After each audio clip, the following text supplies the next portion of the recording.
Chapter 1, Page 9, A Map and its Components. Hi, welcome back everyone. മാപ്പ് ഒരു സ്ഥലത്തിനെ represent ചെയ്യുന്ന ഒരു drawing ആണെന്ന് നമുക്ക് മനസ്സിലായി. അതൊരു സ്മോൾ ഏരിയയുടേതാവാം, ലൈക്ക് വില്ലേജ്, ടൗൺ എക്സെട്ര.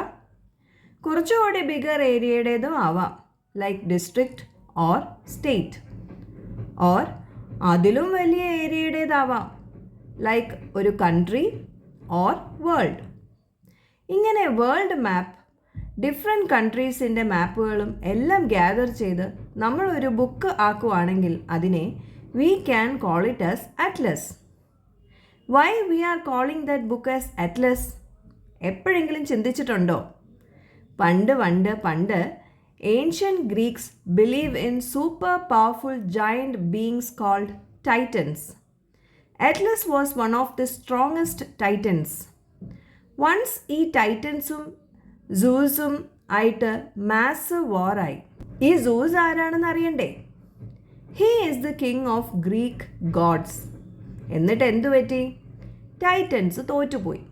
അപ്പോൾ തോറ്റുപോയ ടീമിന് പണിഷ്മെൻറ്റ് കിട്ടണമല്ലോ. അങ്ങനെ നമ്മുടെ അറ്റ്ലസിന് പണി കിട്ടി. എന്തായിരുന്നു എന്നല്ലേ? സൂസ് അറ്റ്ലസിനോട് പറഞ്ഞു to stand at the very edge of the earth and hold up the sky forever, so that the sky doesn't collapse onto the earth. Power Atlas. So, the Atlas in this story carries the whole world on his shoulders forever.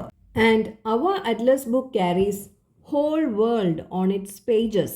So, ഇങ്ങനെയാണ് collections of മാപ്പിന് Atlas എന്നു പേര് കിട്ടിയത്. ഇനി അടുത്ത different types of മാപ്പിനെ കുറിച്ച് നോക്കാം. Physical maps, political maps and thematical maps. Actually വേറെയും ഒരുപാട് മാപ്സ് ഉണ്ട് കേട്ടോ. നമുക്ക് പക്ഷേ ഈ പറഞ്ഞ 3 എണ്ണത്തിനെ കുറിച്ച് പഠിച്ചാൽ മതി. അപ്പോൾ കൈൻഡ്സ് ഓഫ് മാപ്പുമായി അടുത്ത വീഡിയോയിൽ കാണാം. ബൈ.